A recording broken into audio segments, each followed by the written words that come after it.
Hi everyone, welcome to another edition of the 90 plus 14 podcast with me, Ash FPL Hints. As always, what I normally do in this show is basically do a review of the game week that's gone. And of course, in the case of game week 2, it's far from over. We've still got one more game to go, but my game week 2 has been so disastrous, so calamitous that I've just decided, you know what, there's just been far too much that has gone wrong that I'm going to do my summary right now. So without further ado, let's get straight into it.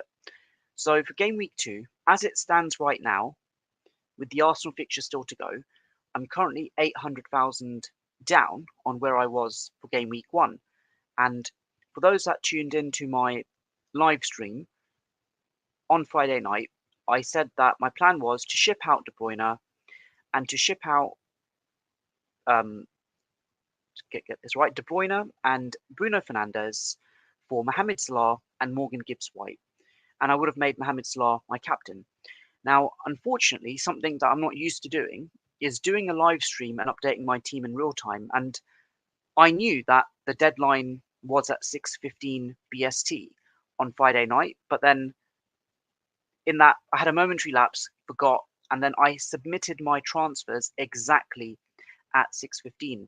And even if that was to happen, Haaland would have still have been my captain, and I would have had Salah and Morgan Gibbs-White for a -4. But it wasn't to be, and in total, I've got the same team as I did in game week 1. Of course, De Bruyne is red flagged, and I've now got a -0.2 price drop on him, so I need to ship him out immediately. I'll probably ship him out tonight. And then on the bench, Baldock was red flagged, Kabore blanks in game week 2, and Mubama, I was hoping you'd get like a 1-point cameo against Chelsea. Nothing whatsoever. Ironically, the one move that I did make to my team did actually get saved, as you can see on the bench there. I started Ederson in game week 1. I thought, you know what?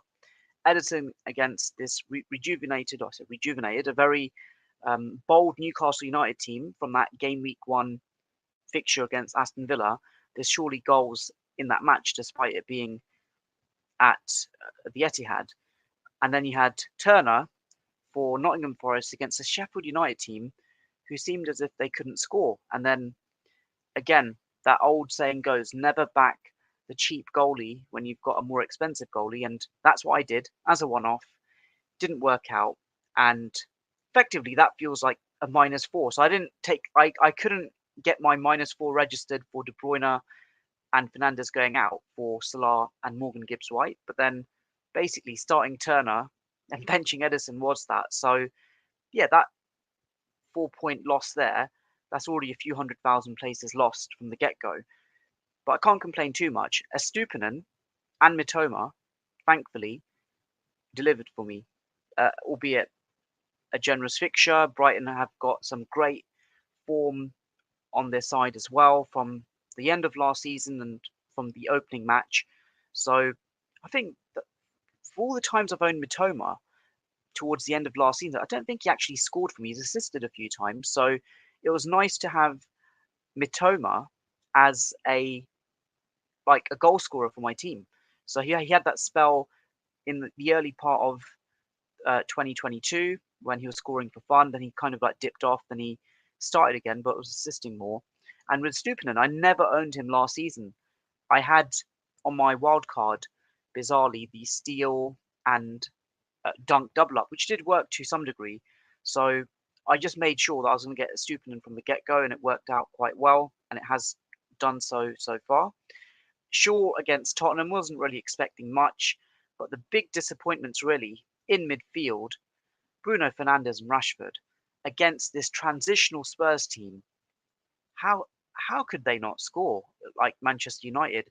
It kind of feels like Manchester United are in a similar situation where they were exactly this time last year when Ten Hag had recently taken over, took them time to gel, and I think after the first few game weeks they eventually got their gears in place. So I'm expecting United to do much better from this point onwards.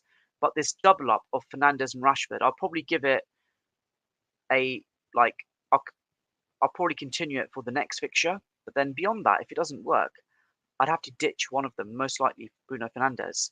So the other annoying thing was João Pedro was benched, and despite scoring in that opening game, and then came on, and then he gets a yellow card, which was quite annoying as well.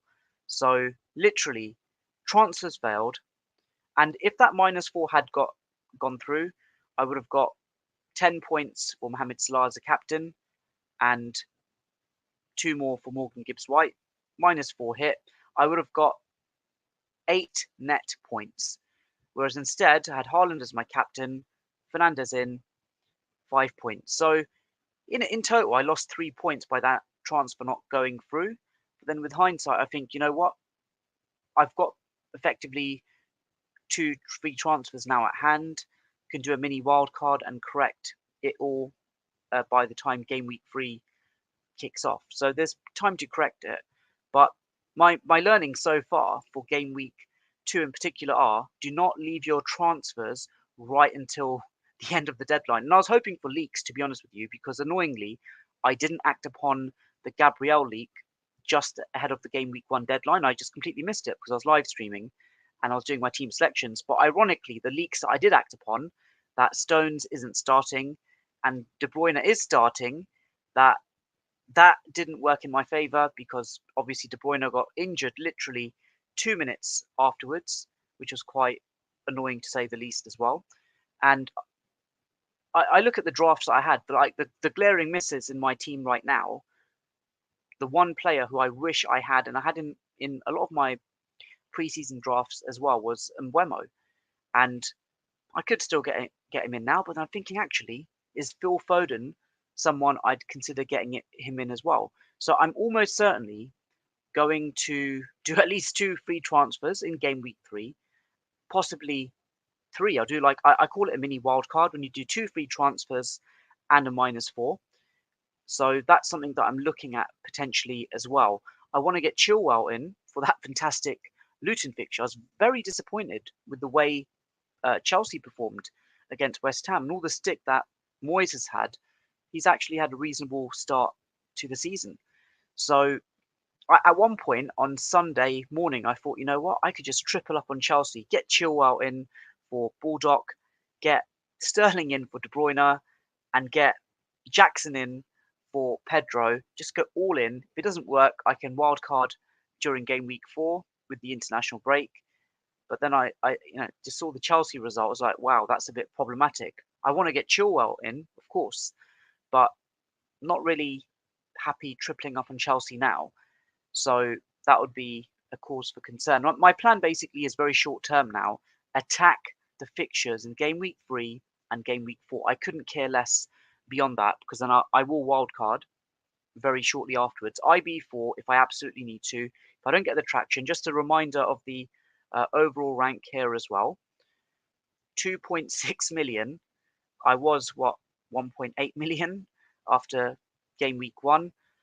So it's not the end of the world. Goodness sake, the season hasn't even started yet, to say the least. But just been the howlers in those early team selections have really messed me up, and I'm annoyed at the fact that the leaks that I acted upon didn't work in game week 1, and the leaks that I did, didn't realise they shooted me in the foot. I'm hopeful that Gabriel will start against Palace on Monday night, hoping he can get some points for me. But Saka, pretty much owned by everyone, 95%.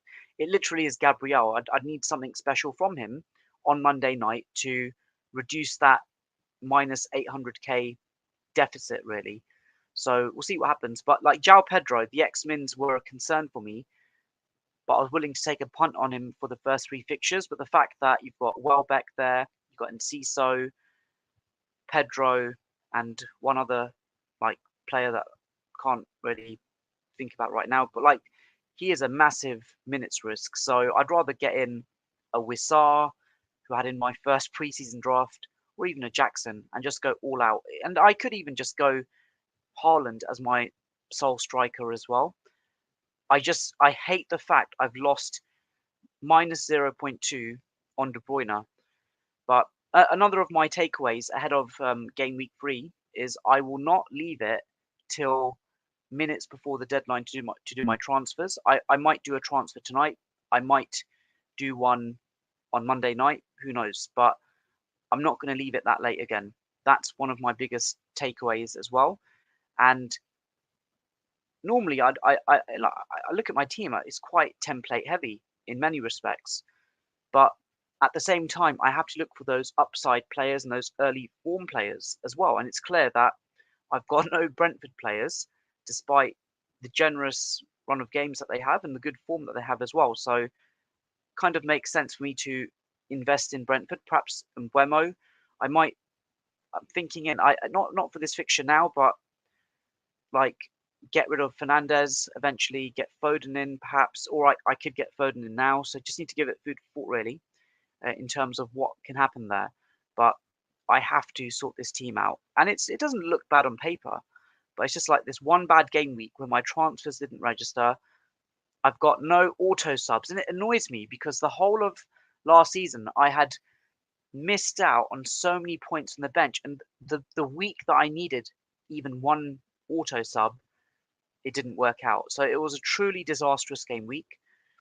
And yeah, I look at it. Look, it's a glass half full or half empty. Of course, it's like game week 2 hasn't even finished. I'm what well up, 2.6 million. It's not like 9.6 million. So I need to do some changes. And my gut feeling is, not gut feeling. I will get Ben Chilwell in. Absolutely, he's one transfer I'll get in. Attack that Luton fixture. Have to get rid of De Bruyne. Just need to work out if we Foden or if we be Mbeumo perhaps, and then possibly get a striker as well. But let me know in the comments below how your game week 2 has gone, or how it's going as well, and what your lessons learned are as well. And also, just one last thing: the Fabio Borges predictions, they will now come to a halt for this season, because my prediction was that he'd get in Saka because that was a missing Arsenal player in his jigsaw. And to my surprise, he actually rolled the transfer. And I'm thinking maybe he rolled the transfer because he missed out on the Saka price rise. So he couldn't have made that move in the end. So it is what it is in that respect. But yeah, I won't do any more predictions. The predictions went quite well last season, did very well with his game week 1 team as well. But as I got the game week 2 prediction wrong, I thought, you know what, I'm going to wrap it up there for this season and perhaps review how his team does later on in the season as well.